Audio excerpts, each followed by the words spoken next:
Dear students, എല്ലാവരെയും welcome ചെയ്യുന്നു. നമ്മളിന്ന് ഡിസ്കസ് ചെയ്യുന്നത് NIOS +2 പൊളിറ്റിക്സിലെ 16ാമത്തെ ചാപ്റ്ററാണ് ഡിസ്കസ് ചെയ്യുന്നത്. Chapter 16 local government, urban and rural, തദ്ദേശ സ്വയംഭരണ സ്ഥാപനങ്ങളെക്കുറിച്ചുള്ള ചാപ്റ്ററാണ് നമ്മളിന്ന് ഡിസ്കസ് ചെയ്യുന്നത്. അതിൽ ക്വസ്റ്റ്യൻ നമ്പർ 1, ഒന്നാമത്തെ ക്വസ്റ്റ്യൻ നോക്കൂ. Which are the institution in the urban local government? നഗരങ്ങളിലെ തദ്ദേശ ഭരണ സ്ഥാപനങ്ങൾ ഏതെല്ലാമാണ്?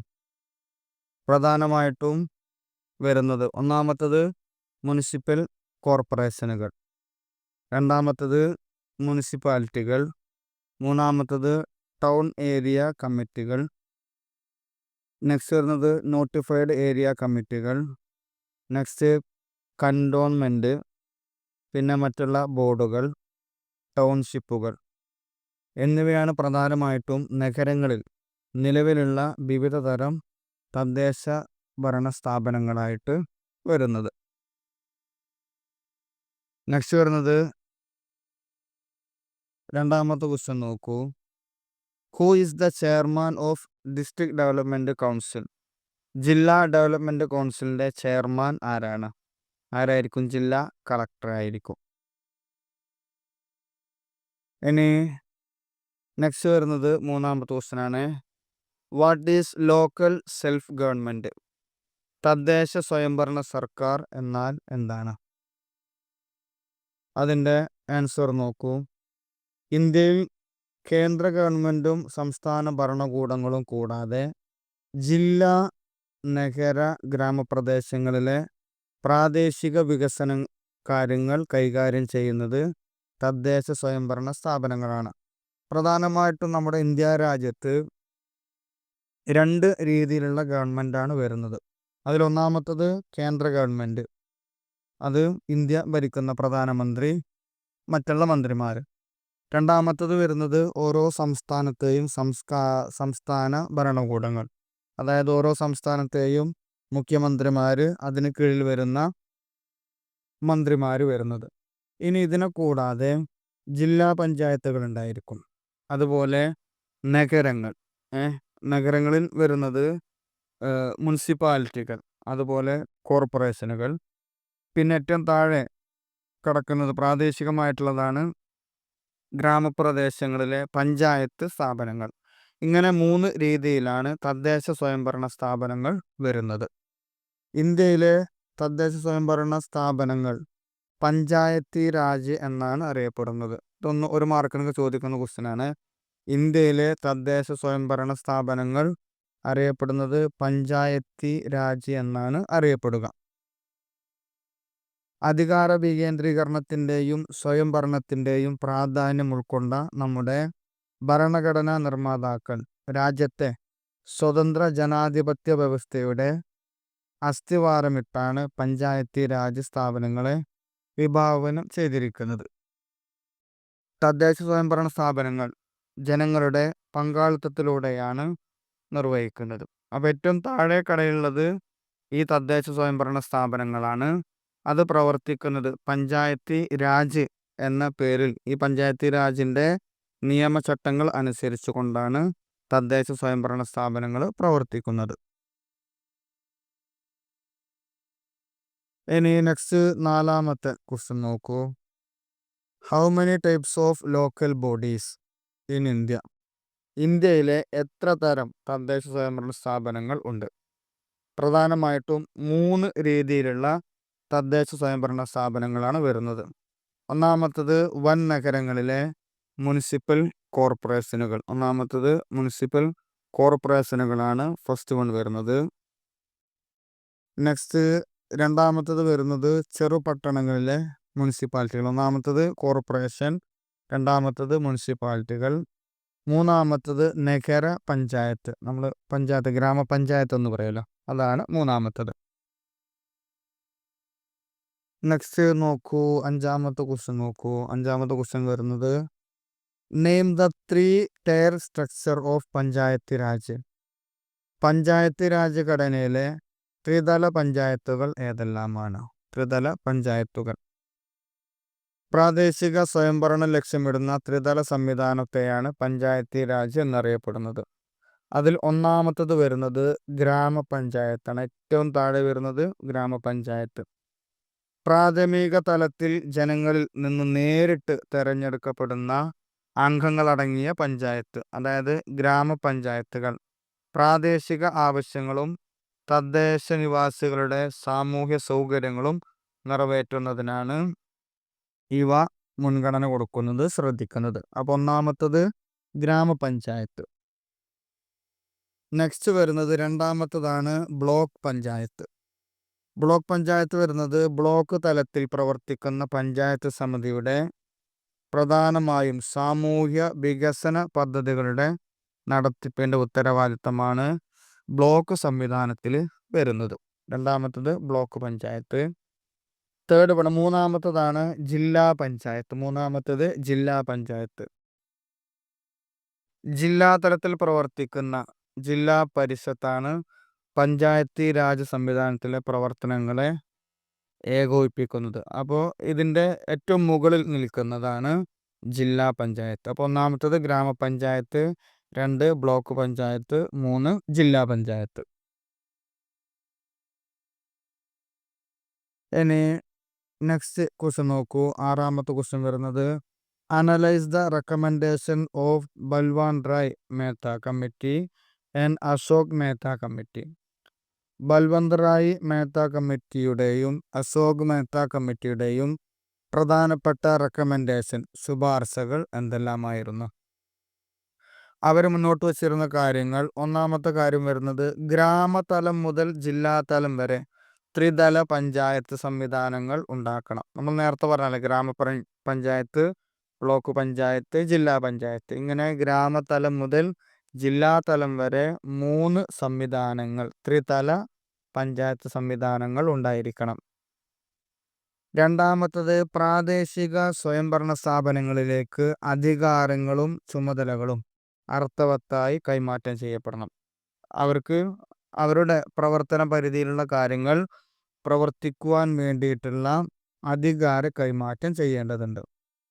മൂന്നാമത്തത് പഞ്ചായത്തി രാജ് സ്ഥാപനങ്ങളുടെ ഫലപ്രദമായ പ്രവർത്തനത്തിനാവശ്യമായ വിഭവങ്ങൾ കൂടി കൈമാറ്റം ചെയ്യപ്പെടണം. അവർക്ക് ആവശ്യമായിട്ടുള്ള വിഭവങ്ങൾ കൈമാറ്റം ചെയ്യേണ്ടതുണ്ട്.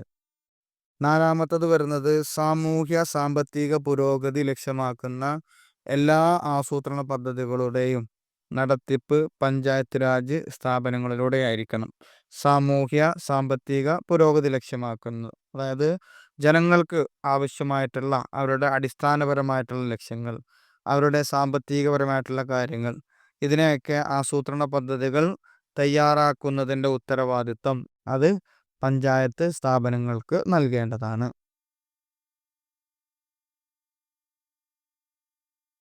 നെക്സ്റ്റ് അഞ്ചാമത്തെ കാര്യം വരുന്നത് അധികാരവും ചുമതലകളും വിഭവങ്ങളും വർദ്ധിച്ച തോതിൽ വികേന്ദ്രീകരിക്കുന്നതിനുള്ള സൗകര്യമൊരുക്കുന്ന സംവിധാനമായിരിക്കണം പഞ്ചായത്ത് രാജ് സ്ഥാപനങ്ങൾ.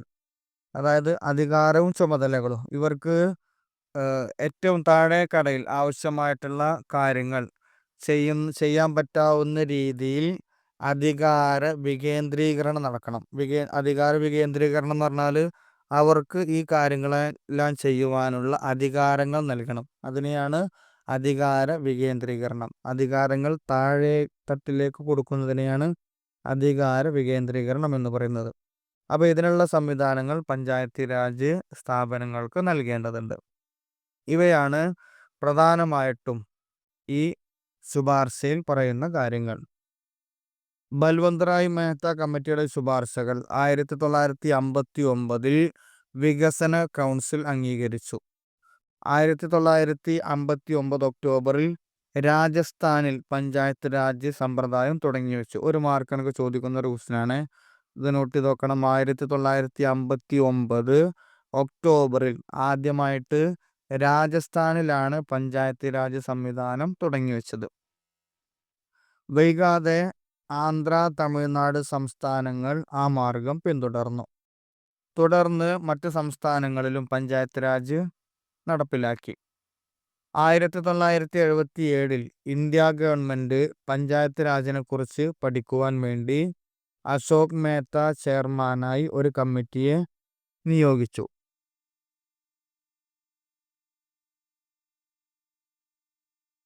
1978 അശോക് മേത്ത കമ്മിറ്റിയുടെ റിപ്പോർട്ട് ആ കമ്മിറ്റി സമർപ്പിക്കുന്നത്.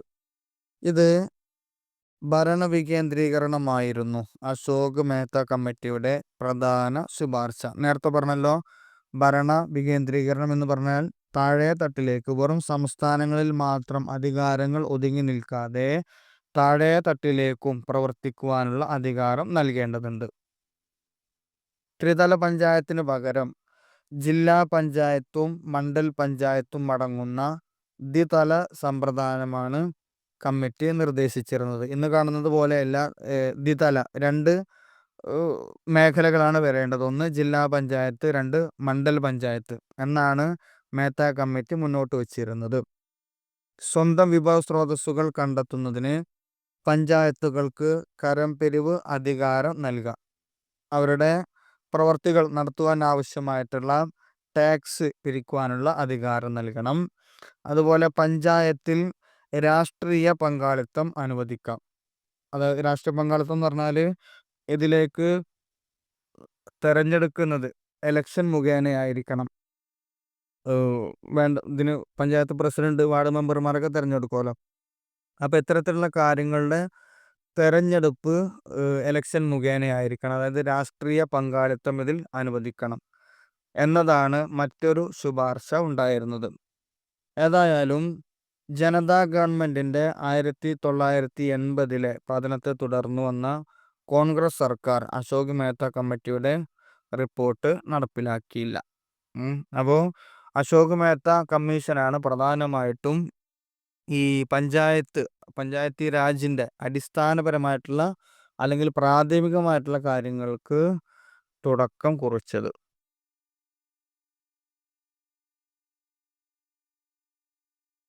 ഇനി നെക്സ്റ്റ് വരുന്ന ക്വസ്റ്റ്യൻ, 7ാമത്തെ ക്വസ്റ്റ്യൻ ആണ്. What were the major reforms introduced by 74th constitutional അമെൻമെന്റ്?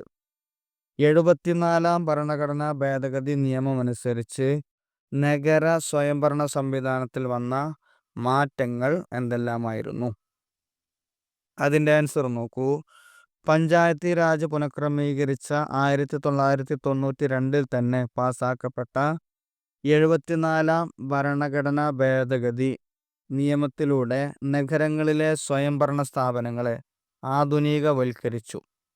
അപ്പോൾ ഒന്നാമത്തത് 74ാം ഭേദഗതിയിൽ കൊണ്ടുവന്ന പ്രധാനപ്പെട്ട മാറ്റം സ്വയംഭരണ സ്ഥാപനങ്ങളെ ആധുനികവൽക്കരിച്ചു എന്നുള്ളതാണ്. മുനിസിപ്പാലിറ്റികളുടെ ഘടന, അധികാരം, വരുമാന മാർഗങ്ങൾ എന്നിവ സംബന്ധിച്ച വ്യവസ്ഥകളായിരുന്നു ഈ നിയമത്തിൽ പ്രധാനമായിട്ടും ഉൾക്കൊള്ളിച്ചിരുന്നത്. അതിൽ ഒന്നാമത്തെ കാര്യം വരുന്നത് 3 തരം മുനിസിപ്പൽ ഭരണ സംവിധാനങ്ങളാണ് ഉള്ളത്. ഒന്ന്, നഗരവൽക്കരിക്കപ്പെടുന്ന പ്രദേശങ്ങളിൽ നഗരപഞ്ചായത്തുകൾ, അതുപോലെ ചെറുപട്ടണങ്ങളിൽ മുനിസിപ്പാലിറ്റികൾ, വൻ നഗരങ്ങളിൽ കോർപ്പറേഷനുകൾ. നേരത്തെ പറഞ്ഞതുപോലെ തന്നെ പ്രാദേശികപരമായിട്ട് നഗരങ്ങളിൽ ഗ്രാമപഞ്ചായത്തുകൾ, അതുപോലെ പട്ടണങ്ങളിൽ മുനിസിപ്പാലിറ്റികൾ, വൻ നഗരങ്ങളിൽ കോർപ്പറേഷനുകൾ. ഈ രീതിയാണ് 74ാം ഭരണഘടനാ ഭേദഗതിയിൽ പ്രധാനമായിട്ടും കൊണ്ടുവന്ന ഒരു കാര്യം. നെക്സ്റ്റ്, രണ്ടാമത്തെ കാര്യം, 5 വർഷ കാലാവധിക്ക് തെരഞ്ഞെടുക്കപ്പെടുന്നതും സ്ഥിരതയും തുടർച്ചയുമുള്ള ഭരണ സംവിധാനമാണ് മുനിസിപ്പാലിറ്റികൾക്കുള്ളത്. അതായത് എല്ലാ 5 വർഷം കൂടുമ്പോഴും ഇത്തരത്തിലുള്ള പഞ്ചായത്തുകളിലേക്ക്, അല്ലെങ്കിൽ ഏറ്റവും താഴെയുള്ള പഞ്ചായത്ത്, ബ്ലോക്ക് പഞ്ചായത്ത്, ജില്ലാ പഞ്ചായത്ത് എന്നൊക്കെ പറയുമല്ലോ, ഇതിലേക്കുള്ള എലക്ഷൻ നടക്കും, തെരഞ്ഞെടുപ്പ് നടക്കുന്നതാണ്. അതിന് മൂന്നാമത്തെ കാര്യം, തദ്ദേശ സ്വയംഭരണ സ്ഥാപനങ്ങളിലേക്കുള്ള തെരഞ്ഞെടുപ്പിൻ്റെ ചുമതല വഹിക്കുവാനായി ഓരോ സംസ്ഥാനത്തും ഒരു ഇലക്ഷൻ കമ്മീഷൻ ഉണ്ടായിരിക്കണം. അപ്പോൾ ഈ സംസ്ഥാനത്തുള്ള ഇലക്ഷൻ കമ്മീഷൻ്റെ നേതൃത്വത്തിലായിരിക്കണം അല്ലെങ്കിൽ നിയന്ത്രണത്തിലായിരിക്കണം തദ്ദേശ സ്വയംഭരണ സ്ഥാപനങ്ങളിലേക്കുള്ള തെരഞ്ഞെടുപ്പ് നടക്കേണ്ടത്. ഫോർത്ത് വൺ, നാലാമത്തത് തദ്ദേശ സ്വയംഭരണ സ്ഥാപനങ്ങളുടെ സാമ്പത്തിക സുരക്ഷിതത്വം ഉറപ്പുവരുത്തുന്നതിനായി ഒരു ധനകാര്യ കമ്മീഷനെ നിയമിക്കണം. മറ്റൊന്നാണ്, ഒരു ധനകാര്യ കമ്മീഷനെ നിയമിക്കേണ്ടതുണ്ട്. ഫിഫ്ത്ത് വൺ, അഞ്ചാമത്തത് ഓരോ സംസ്ഥാനത്തും മെട്രോപൊളിറ്റൻ നഗരങ്ങൾക്കും ജില്ലാ അടിസ്ഥാനത്തിലും ആസൂത്രണ ബോർഡുകൾ രൂപീകരിക്കണം. ഓരോ സംസ്ഥാനത്തും അതുപോലെ മെട്രോപൊളിറ്റൻ നഗരങ്ങൾ, പ്രധാനപ്പെട്ട നഗരങ്ങളുണ്ടല്ലോ, ഈ ഓരോ സംസ്ഥാനങ്ങളിലും പ്രധാനപ്പെട്ട 5-6 നഗരങ്ങളുണ്ടായിരിക്കും. അപ്പോൾ ഈ മെട്രോപൊളിറ്റൻ നഗരങ്ങളിൽ ജില്ലാ അടിസ്ഥാനത്തിലും ആസൂത്രണ ബോർഡുകൾ രൂപീകരിക്കേണ്ടതുണ്ട്. നെക്സ്റ്റ്, ആറാമത്തെ കാര്യം പറയുന്നത് പട്ടികജാതി പട്ടികവർഗ പിന്നോക്ക വിഭാഗങ്ങൾക്കും വനിതകൾക്കും നഗരസഭാ ഭരണസമിതിയിൽ സീറ്റുകൾ സംവരണം ചെയ്യപ്പെട്ടിരിക്കണം. അതിപ്പോഴുണ്ടല്ലോ. അതായത് ഓരോ പഞ്ചായത്തിലേക്കും നിശ്ചിത വാർഡുകൾ അത് സ്ത്രീകൾക്ക് റിസർവ് ചെയ്തതായിരിക്കും, അവർക്ക് സംവരണം ചെയ്തതായിരിക്കും. പിന്നെ ചില സീറ്റുകൾ പിന്നോക്ക വിഭാഗത്തിൽപ്പെട്ട ആളുകൾക്ക്, പിന്നെ ബാക്കിയുള്ളതൊക്കെ ജനറൽ സീറ്റ് വരികയുള്ളൂ. അപ്പോൾ ഇത്തരത്തിലുള്ള സീറ്റുകൾ ഭരണസമിതിയിൽ സംവരണം ചെയ്യപ്പെടണം എന്ന് ഭേദഗതി വരുത്തിയിട്ടുണ്ട്. ഇനി നെക്സ്റ്റ്, ഏഴാമത്തെ കാര്യം തദ്ദേശ സ്വയംഭരണ സ്ഥാപനങ്ങളുടെ മേയർ, ചെയർമാൻ തുടങ്ങിയ പദവികളിലും പട്ടികജാതി വർഗ പിന്നോക്ക വിഭാഗങ്ങൾക്കും വനിതകൾക്കും സംവരണം ഉണ്ടായിരിക്കണം. അതായത് ഇനി ഇലക്ഷനൊക്കെ കഴിഞ്ഞ് അധികാരത്തിലേക്ക് വരുമ്പോൾ കോർപ്പറേഷൻ, അതുപോലെ മുനിസിപ്പാലിറ്റി, ഇവയിലേക്ക് മേയർ അതുപോലെ ചെയർമാനൊക്കെയാണ് ഉണ്ടായിരിക്കുക. അതുപോലെ പഞ്ചായത്തിലേക്ക് പഞ്ചായത്ത് പ്രസിഡന്റുമാണ് ഉണ്ടായിരിക്കുക. അപ്പോൾ ഈ ഓരോ മേഖലയിലെയും ഭരണസ്ഥാപനങ്ങളുടെ മേൽനോട്ടം വഹിക്കുന്ന ഏറ്റവും ടോപ്പ് ലെവലിൽ വരുന്ന മേയർ, ചെയർമാൻ, പഞ്ചായത്ത് പ്രസിഡന്റ് തുടങ്ങിയ മേഖലകളിലും പട്ടികജാതി വർഗ പിന്നോക്ക വിഭാഗങ്ങൾക്ക് സംവരണം ചെയ്യണം. അതുപോലെ സ്ത്രീകൾക്കും സംവരണം ഉണ്ടായിരിക്കണം. ഈ കാര്യങ്ങളാണ് 74-ാം വകുപ്പ് പ്രകാരം അമെൻമെന്റ് ചെയ്ത കാര്യങ്ങൾ. ഇനി നെക്സ്റ്റ് വരുന്നത് 8ാമത്തെ ക്വസ്റ്റ്യൻ ആണ്. Briefly discuss salient feature of 73rd അമെൻമെന്റ് ഓഫ് ദ കോൺസ്റ്റിറ്റ്യൂഷൻ. 73ാം ഭരണഘടനാ ഭേദഗതിയുടെ സവിശേഷതകൾ എന്തെല്ലാമായിരുന്നു?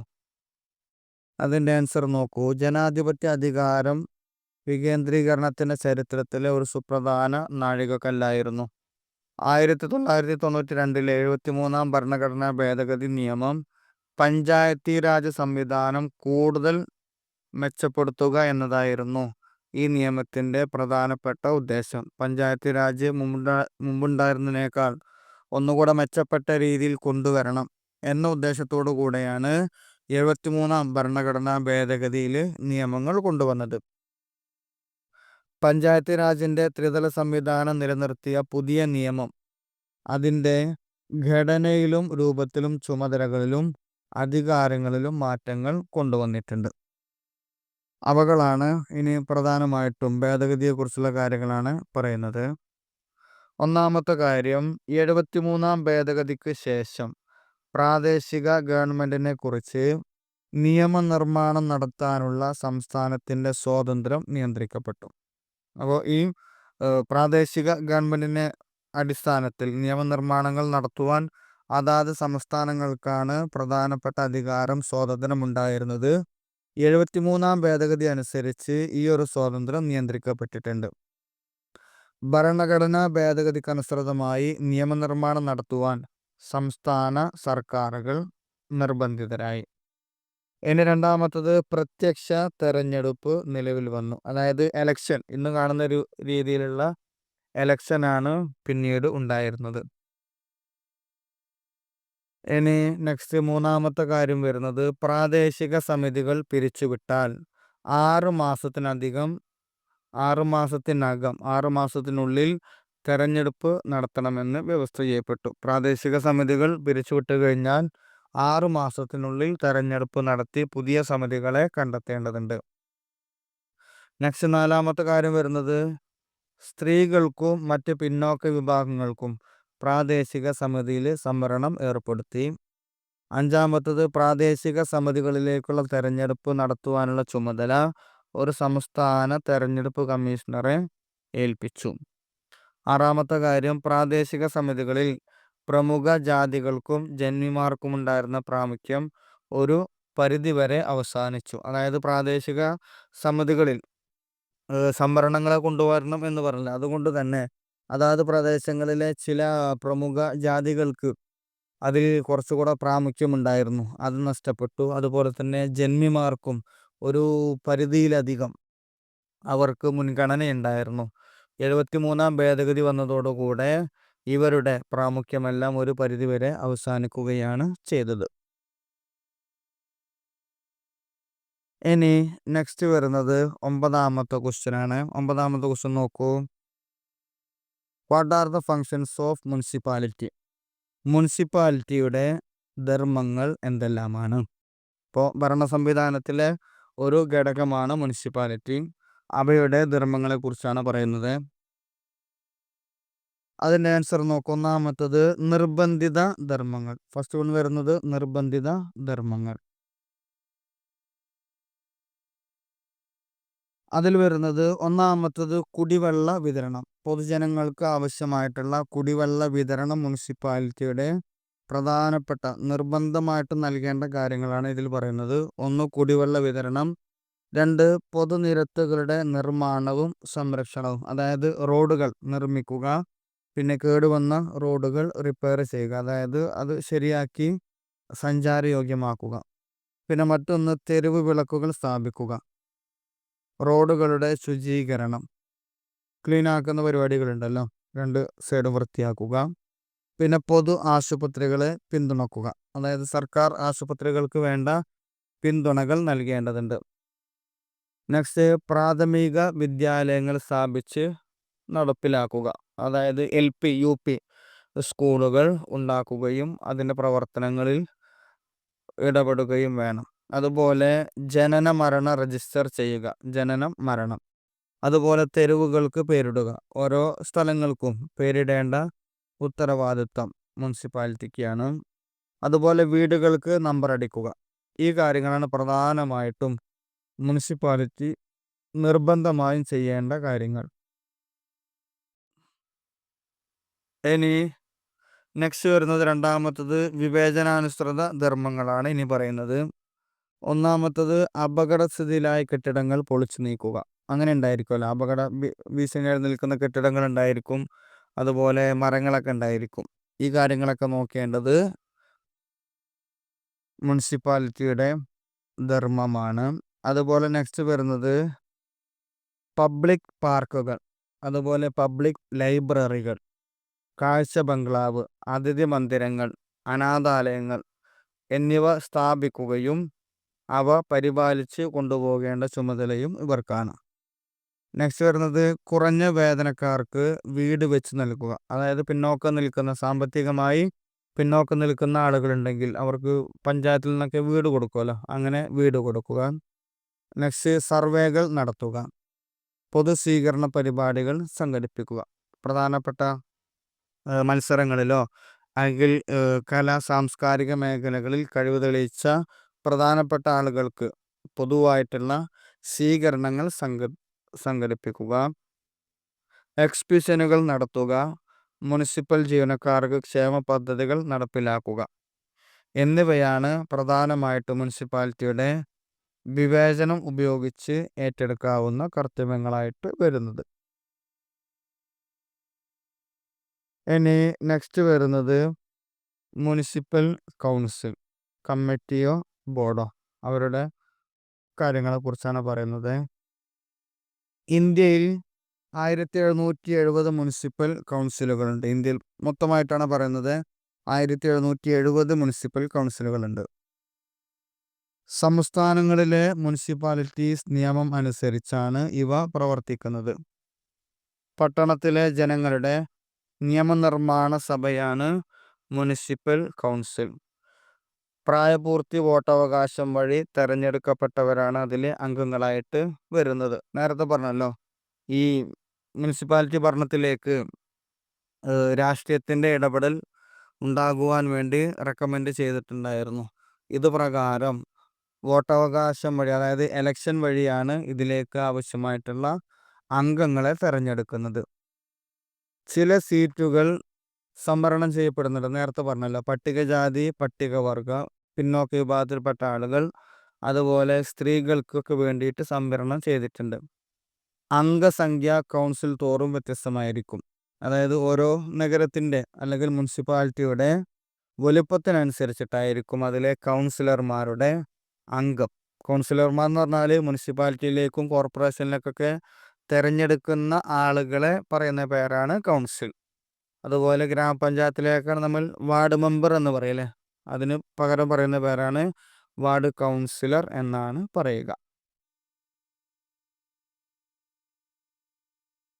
ഇനി 74-ാം ഭരണഘടനാ ഭേദഗതി പ്രകാരം കൗൺസിലിൻ്റെ കാലാവധി 5 വർഷമായിരിക്കും. അതായത് 5 വർഷം കഴിയുമ്പോഴാണ് ഓരോ പഞ്ചായത്തിലേക്കും മുനിസിപ്പാലിറ്റിയിലേക്കൊക്കെ എലക്ഷൻ ഉണ്ടാക്കുന്നത്. ഓക്കെ. ഇനി നെക്സ്റ്റ് വരുന്നത് 10ാമത്തെ ക്വസ്റ്റ്യനാണ്. നെക്സ്റ്റ് വരുന്നത്, what are the functions of municipal chairman? Municipal ചെയർമാൻ്റെ ചുമതലകൾ എന്തെല്ലാമാണ്?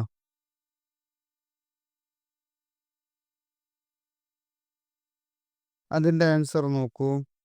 കൗൺസിലർമാർ തങ്ങളിൽ നിന്ന് തിരഞ്ഞെടുക്കുന്ന അംഗമാണ് മുനിസിപ്പൽ ചെയർമാൻ. അതായത് ഓരോ വാർഡുകളിൽ നിന്നും തിരഞ്ഞെടുക്കപ്പെട്ട കൗൺസിലർമാർ, അവരാണ് ആരെ തിരഞ്ഞെടുക്കുന്നത്? മുനിസിപ്പൽ ചെയർമാനെ തിരഞ്ഞെടുക്കുന്നത്. കൗൺസിലിൻ്റെ കാലാവധി തന്നെയാണ് ചെയർമാൻ്റെയും കാലാവധി. അതായത് 5 വർഷം പൂർത്തിയാകുമ്പോൾ ആ കൗൺസിൽ പൂർത്തിയാകും. പിന്നെ നെക്സ്റ്റ് എലക്ഷൻ നടത്തണം. ഈ സമയത്ത് ഓട്ടോമാറ്റിക്കായിട്ട് ചെയർമാൻ്റെയും കാലാവധി അവസാനിക്കുന്നതാണ്. കൗൺസിൽ യോഗങ്ങളിൽ അധ്യക്ഷത വഹിച്ചുകൊണ്ട് നടപടികൾ മുന്നോട്ട് കൊണ്ടുപോകുന്നത് ചെയർമാനായിരിക്കും. അതായത് ഈ മുനിസിപ്പാലിറ്റിയുടെ പ്രധാനപ്പെട്ട അല്ലെങ്കിൽ എല്ലാ കാര്യങ്ങളിലും അധ്യക്ഷ സ്ഥാനം വഹിച്ച്, അതായത് നേതൃത്വം നൽകുന്ന വ്യക്തിയാണ് മുനിസിപ്പൽ ചെയർമാൻ. മുനിസിപ്പാലിറ്റിയുടെ ഭരണനിർവഹണത്തിലും സാമ്പത്തിക ക്രമീകരണത്തിലും ചെയർമാൻ ശ്രദ്ധിക്കുന്നു. മുനിസിപ്പൽ ആക്ട് അനുസരിച്ച് തന്നിൽ നിക്ഷിപ്തമായ കടമകൾ നിർവഹിക്കുകയും അധികാരങ്ങൾ പ്രയോഗിക്കുകയും ചെയ്യേണ്ടത് ചെയർമാൻ്റെ ധർമ്മമാണ്. അതായത് ചെയർമാൻ്റെ അധികാര പരിധിക്കനുസരിച്ച് കൊണ്ട് അദ്ദേഹം ചെയ്യേണ്ട കാര്യങ്ങളുണ്ട്. അതിനനുസരിച്ചുള്ള ആ കാര്യങ്ങളൊക്കെ പ്രവർത്തിയിൽ കൊണ്ടുവരിക എന്നുള്ളത് ഓരോ ചെയർമാൻ്റെയും ധർമ്മമാണ്. മുനിസിപ്പാലിറ്റിയുടെ എല്ലാ രേഖകളും പരിശോധിക്കുന്നതിനുള്ള അധികാരം ചെയർമാന് നൽകുന്നുണ്ട്. അപ്പോൾ ഇത്തരത്തിലുള്ള അധികാരങ്ങളും ചുമതലകളുമാണ് പ്രധാനമായിട്ടും മുനിസിപ്പൽ ചെയർമാന് വരുന്നത്. ഇനി ഈ മുനിസിപ്പാലിറ്റിയിൽ വരുന്ന മറ്റൊരു അംഗമാണ് സെക്രട്ടറി അല്ലെങ്കിൽ എക്സിക്യൂട്ടീവ് ഓഫീസർ. മുനിസിപ്പൽ കൗൺസിൽ ഒരു സ്ഥിരം സെക്രട്ടറിയെയോ അല്ലെങ്കിൽ എക്സിക്യൂട്ടീവ് ഓഫീസറെയോ നിയമിക്കുന്നു. അതായത് ഈ ചെയർമാനെ നമ്മൾ കൗൺസിലർമാരെ തിരഞ്ഞെടുക്കും. ആ കൗൺസിലർമാരിൽ നിന്ന് ഒരാളെ തിരഞ്ഞെടുക്കും. അതാണ് ചെയർമാൻ. ഇത് എലക്ഷൻ വഴിയാണ് തിരഞ്ഞെടുക്കുന്നത് എങ്കിൽ ഈ മുനിസിപ്പാലിറ്റിയിലെ സെക്രട്ടറി അല്ലെങ്കിൽ എക്സിക്യൂട്ടീവ് ഓഫീസർ എന്നുള്ളത് അദ്ദേഹം ഒരു ഗവൺമെൻറ് ഉദ്യോഗസ്ഥനായിരിക്കും. അവിടെയുള്ള രേഖാപരമായ കാര്യങ്ങളിൽ ഔദ്യോഗികമായിട്ടുള്ള സൈൻ ചെയ്യുന്നത്, ആ റിപ്പോർട്ടുകൾ അതുപോലെ ബില്ലുകളൊക്കെ പാസ്സാക്കുന്നത് ആരായിരിക്കും? ഈ സെക്രട്ടറി ആയിരിക്കും. മുനിസിപ്പാലിറ്റിയുടെ ദൈനംദിന ഭരണ ചുമതല ഈ ഉദ്യോഗസ്ഥനാണ്. ചില സംസ്ഥാനങ്ങളിൽ സംസ്ഥാന സർക്കാരാണ് സെക്രട്ടറിയെ നേരിട്ട് നിയമിക്കുന്നത്. ഒന്നുകിൽ കൗൺസിൽ കൂടി സെക്രട്ടറിയെ തീരുമാനിക്കാം, ഇനി അല്ലെങ്കിൽ സംസ്ഥാന സർക്കാരുകൾ നേരിട്ട് കൊണ്ട് ഇത്തരത്തിലുള്ള സെക്രട്ടറിയെ മുനിസിപ്പാലിറ്റി അതുപോലെ പഞ്ചായത്തുകളിലേക്കൊക്കെ എത്തിക്കാറുണ്ട്. ഓക്കെ. അപ്പോൾ മുനിസിപ്പാലിറ്റിയിലെ പ്രധാനപ്പെട്ട 2 അംഗങ്ങളാണ്. ഒന്ന് മുനിസിപ്പൽ ചെയർമാൻ, രണ്ടാമത്തത് സെക്രട്ടറി. ഇനി നെക്സ്റ്റ് ക്വസ്റ്റ്യൻ വരുന്നത് 11ാമത്തെ question, what are the functions of municipal corporation? Municipal കോർപ്പറേഷൻ്റെ ധർമ്മങ്ങൾ വിശദീകരിക്കുക. മുനിസിപ്പൽ കോർപ്പറേഷൻ എന്ന് പറഞ്ഞാൽ സംസ്ഥാന നിയമസഭ അംഗീകരിച്ച് നൽകുന്ന ഒരു പ്രത്യേക നിയമം അനുസരിച്ചാണ് മുനിസിപ്പൽ കോർപ്പറേഷന് രൂപീകൃതമായത്. അപ്പോൾ മുനിസിപ്പൽ കോർപ്പറേഷൻ രൂപീകൃതമായത് എങ്ങനെയാണ്? സംസ്ഥാന നിയമസഭ അംഗീകരിച്ച് നൽകുന്ന പ്രത്യേക നിയമമനുസരിച്ചാണ് മുനിസിപ്പൽ കോർപ്പറേഷൻ രൂപീകൃതമാകുന്നത്. നഗരങ്ങളിലെ തദ്ദേശ സ്വയംഭരണ സ്ഥാപനങ്ങളിൽ ഏറ്റവും ഉയർന്നതാണ് മുനിസിപ്പൽ കോർപ്പറേഷൻ. ഒരു മാർക്കിനൊക്കെ ചോദിക്കുന്ന ഒരു ക്വസ്റ്റ്യനാണ് കേട്ടോ. നഗരങ്ങളിലെ തദ്ദേശ സ്വയംഭരണ സ്ഥാപനങ്ങളിൽ ഏറ്റവും ഉയർന്നത് മുനിസിപ്പൽ കോർപ്പറേഷൻ. അതിൻ്റെ താഴെയാണ് മുനിസിപ്പാലിറ്റികൾ, നഗരസഭകൾ വരുന്നത്. അതുപോലെ അതിൻ്റെ താഴെയാണ് ഗ്രാമപഞ്ചായത്തുകൾ വരുന്നത്. മറ്റേത് തദ്ദേശ സർക്കാരിനേക്കാളും കൂടിയ തോതിലുള്ള സ്വയംഭരണാധികാരം കോർപ്പറേഷന് ലഭ്യമാണ്. കോർപ്പറേഷന് പൊതുവായോ ഓരോ കോർപ്പറേഷനും പ്രത്യേകമായോ ഉള്ള നിയമനിർമ്മാണം സംസ്ഥാനത്തിന് നടത്താവുന്നതാണ്. അപ്പോൾ ഓരോന്നിനും കോർപ്പറേഷന് പൊതുവായിട്ടോ അല്ലെങ്കിൽ ഓരോ കോർപ്പറേഷനുകൾക്കും പ്രത്യേകമായിട്ടൊക്കെ നിയമനിർമ്മാണം നടത്തുവാനുള്ള അവകാശം അതാത് സംസ്ഥാന സർക്കാരുകൾക്കുണ്ട്. ഇനി ഇതിൻ്റെ കോർപ്പറേഷൻ കൗൺസിൽ എങ്ങനെയാണ് വരുന്നത്? തദ്ദേശ നിയമനിർമ്മാണ സഭയാണ് കോർപ്പറേഷൻ കൗൺസിലിൽ പൊതുജനാഭിപ്രായത്തെ സംയോജിപ്പിച്ച് നഗര നിയമങ്ങൾക്ക് രൂപം കൊടുക്കുന്നത്. അത് ഈ കോർപ്പറേഷൻ കൗൺസിലായിരിക്കും. ഇതെങ്ങനെയാണ് ഇതിലേക്കുള്ള തെരഞ്ഞെടുപ്പ് വരുന്നത്? പ്രായപൂർത്തി വോട്ടവകാശത്തിലൂടെ നഗരാതിർത്തിയിലുള്ള വോട്ടർമാർ തെരഞ്ഞെടുക്കുന്ന പ്രതിനിധികളാണ് കോർപ്പറേഷൻ കൗൺസിലിലെ അംഗങ്ങളായിട്ട് വരുന്നത്. നമ്മൾ നേരത്തെ മുനിസിപ്പാലിറ്റിയുടെ കാര്യം പറഞ്ഞല്ലോ, അതേ രൂപത്തിൽ കോർപ്പറേഷനുകളിലേക്കും പൊതുജനങ്ങളിൽ നിന്ന് പ്രായപൂർത്തി വോട്ടവകാശമുള്ള ആളുകൾ തിരഞ്ഞെടുക്കുന്ന ആളുകളായിരിക്കും കോർപ്പറേഷനിലെ കൗൺസിലർമാരായിട്ട് വരുന്നത്. നേരത്തെ മുനിസിപ്പാലിറ്റി കൗൺസിലർമാർ, ഇതിൻ്റെ പേര് കോർപ്പറേഷൻ കൗൺസിലർമാർ, പേരിലുള്ള ഒരു വ്യത്യാസം മാത്രമേ ഉള്ളൂ. ഇനി ഇതുപോലെ തന്നെ 74-ാം ഭേദഗതി നിയമപ്രകാരം കൗൺസിലിൻ്റെ കാലാവധി എത്രയായിരിക്കും? 5 വർഷമായിരിക്കും. 5 വർഷം കൂടുമ്പോഴാണല്ലോ ഇലക്ഷൻ നടക്കുക. തെരഞ്ഞെടുപ്പിന് വേണ്ടി നഗരം നിരവധി വാർഡുകളാക്കി വിഭജിക്കപ്പെട്ടിരിക്കുന്നു. ഇതനുസരിച്ച് സീറ്റുകൾ പട്ടികജാതി പട്ടിക വർഗ വിഭാഗങ്ങൾക്കും സ്ത്രീകൾക്കും വേണ്ടി സംവരണം ചെയ്യപ്പെട്ടിരിക്കും. ഇതൊക്കെ ഒരേ പോയിന്റുകൾ വരുന്ന സംഗതികളാണ്. അതായത് കോർപ്പറേഷൻ ആണെങ്കിലും മുനിസിപ്പാലിറ്റി ആണെങ്കിലും ഇത് രണ്ടും കമ്പയർ ചെയ്ത് പഠിക്കുക. രണ്ടും ഏകദേശം ഒരേപോലെയാണ് വരുന്നത്. ചെറിയൊരു വ്യത്യാസമുള്ളൂ. ഒന്നാമത്തത് മുനിസിപ്പാലിറ്റിയാണ്, രണ്ടാമത്തത് കോർപ്പറേഷനാണ്. രണ്ടിലേക്കും തെരഞ്ഞെടുപ്പിൻ്റെ കാര്യങ്ങൾക്ക് വേണ്ടിയിട്ട് വാർഡുകളാക്കി തിരിക്കും. ഓരോ വാർഡുകളിൽ നിന്നും തിരഞ്ഞെടുക്കുന്ന വ്യക്തിയെ കൗൺസിലർ എന്ന് വിളിക്കും. ഇനി കോർപ്പറേഷനിലെ കൗൺസിലർമാർ ചേർന്ന് തിരഞ്ഞെടുക്കുന്ന വ്യക്തിയെ മേയർ എന്നാണ് പറയുക. കോർപ്പറേഷൻ ഭരിക്കുന്ന വ്യക്തി ആരായിരിക്കും? മേയർ ആയിരിക്കും. അതുപോലെ മുനിസിപ്പാലിറ്റി ഭരിക്കുന്നത് ആരായിരിക്കും? ചെയർമാൻ ആയിരിക്കും. ആ ഒരു വ്യത്യാസം വരുന്നുള്ളൂ. രണ്ടിലും സ്ത്രീകൾക്കും പിന്നോക്ക വിഭാഗങ്ങൾക്കും സീറ്റുകൾ സംവരണം ചെയ്യപ്പെട്ടിട്ടുണ്ടായിരിക്കും. ഓക്കെ. ഇനി പഞ്ചായത്തിൻ്റെക്ക് വരികയാണെങ്കിൽ നമ്മൾ വാർഡ് മെമ്പർമാർ എന്നാണ് പറയുക. അവിടെ വാർഡ് മെമ്പർമാർ എന്നാണ് പറയുക. വാർഡ് മെമ്പർമാർ തിരഞ്ഞെടുക്കുന്നയാളെ പഞ്ചായത്ത് പ്രസിഡന്റ് എന്നാണ് പറയുക. പഞ്ചായത്ത് പ്രസിഡന്റ് എന്നാണ് പറയുക. ഓക്കെ. ഇതാണ് ഇവ തമ്മിലുള്ള വ്യത്യാസം. ഇനി കോർപ്പറേഷൻ്റെ നിർബന്ധിതമായിട്ടുള്ള ധർമ്മങ്ങളാണ് ഇനി പറയുന്നത്. നേരത്തെ പറഞ്ഞ കുറേ കാര്യങ്ങൾ തന്നെയാണ് ഇതിൽ വരുന്നത് കേട്ടോ. അതായത് കോർപ്പറേഷൻ്റെ കാര്യങ്ങൾ പറഞ്ഞല്ലോ. വരുന്നത് ഒന്നാമത്തത് ശുദ്ധജല വിതരണം, ജലവിതരണ കേന്ദ്രങ്ങളുടെ നിർമ്മാണവും പരിപാലനവും, വൈദ്യുതി വിതരണം, റോഡ് ഗതാഗത സർവീസുകൾ, പൊതുനിരത്തുകളുടെ സംരക്ഷണം, വഴിവിളക്കുകൾ, നിരത്തുകളുടെ ശുചീകരണം, പൊതുകക്കൂസുകളുടെയും മറ്റു നിർമ്മാണവും പരിപാലനവും, ആശുപത്രികൾ നിർമ്മിച്ച് പരിപാലിക്കുക, മാതൃശിശു പരിചരണ കേന്ദ്രങ്ങളുടെ സ്ഥാപനവും പരിപാലനവും, പകർച്ചവ്യാധി നിരോധനം, കുത്തിവെപ്പുകൾ നടത്തുക, ജനനമരണ രജിസ്റ്ററുകൾ സൂക്ഷിക്കുക, പൊതു ശ്മശാനങ്ങൾ സ്ഥാപിക്കുക, പ്രാഥമിക വിദ്യാഭ്യാസ കേന്ദ്രങ്ങൾ നടത്തുക, അഗ്നിശമന സേന വിഭാഗം സ്ഥാപിക്കുക തുടങ്ങിയ കാര്യങ്ങളാണ് പ്രധാനമായിട്ടും കോർപ്പറേഷൻ്റെ നിയമാനുസൃതമായിട്ടുള്ള കർത്തവ്യങ്ങൾ വരുന്നത്. അപ്പോൾ ഈ ആദ്യം പറഞ്ഞ കാര്യങ്ങളൊക്കെ എല്ലാ ആളുകൾക്കും അതായത് എല്ലാ വിഭാഗം 3 വിഭാഗത്തിനും വരുന്നതാണ്. ശുദ്ധജല വിതരണം, അതുപോലെ വൈദ്യുതി വിതരണം അല്ലെങ്കിൽ തെരുവ് വിളക്കുകൾ, പിന്നെ അതുപോലെ ശുചീകരണ പ്രവർത്തികൾ, പിന്നെ അതുപോലെ റോഡുകളുടെ നിർമ്മാണം, റോഡുകളുടെ സർവീസുകൾ, അതായത് അതിൻ്റെ അറ്റകുറ്റപ്പണികൾ. ഈ കാര്യങ്ങളൊക്കെ പ്രധാനമായിട്ടും എല്ലാ വിഭാഗത്തിനും വരുന്നതാണ്. പിന്നെ അതുപോലെ തന്നെ സർക്കാർ ആശുപത്രികൾ, ഹോസ്പിറ്റലുകൾ, പഞ്ചായത്ത് അടിസ്ഥാനത്തിൽ ഹോസ്പിറ്റലുകൾ ഉണ്ടായിരിക്കും. ഇനി കോർപ്പറേഷനുകളിലേക്കൊക്കെ വരുമ്പോൾ ഹോസ്പിറ്റലിൻ്റെ രീതികൾ മാറിയിരിക്കും. അതായത് മാതൃ ശിശു മാതൃശിശു പരിചരണ കേന്ദ്രങ്ങൾ, അത്തരത്തിലുള്ള സ്ത്രീകളുടെയും കുട്ടികളുടെയും സർക്കാർ ഹോസ്പിറ്റൽ എന്നൊക്കെ കേട്ടിട്ടുണ്ടല്ലോ. അപ്പം അങ്ങനെയുള്ള ചില പ്രത്യേക രീതിയിൽ എന്തുണ്ടായിരിക്കും, വ്യത്യാസങ്ങൾ ഉണ്ടായിരിക്കും. അടിസ്ഥാനപരമായിട്ട് ഈ കാര്യങ്ങളൊക്കെ 3 വിഭാഗത്തിനും വരുന്നതാണ്. അതുപോലെ അഗ്നിശമന സേന, ഫയർഫോഴ്സ്, അവയൊക്കെ പ്രധാനമായിട്ടും കോർപ്പറേഷൻ്റെ കീഴിലാണ് മിക്കതും ഉണ്ടായിരിക്കുക. ഓക്കെ, അപ്പോൾ ഈ കാര്യങ്ങളാണ് കോർപ്പറേഷൻ്റെ നിർബന്ധിത ധർമ്മങ്ങളായിട്ട് വരുന്നത്.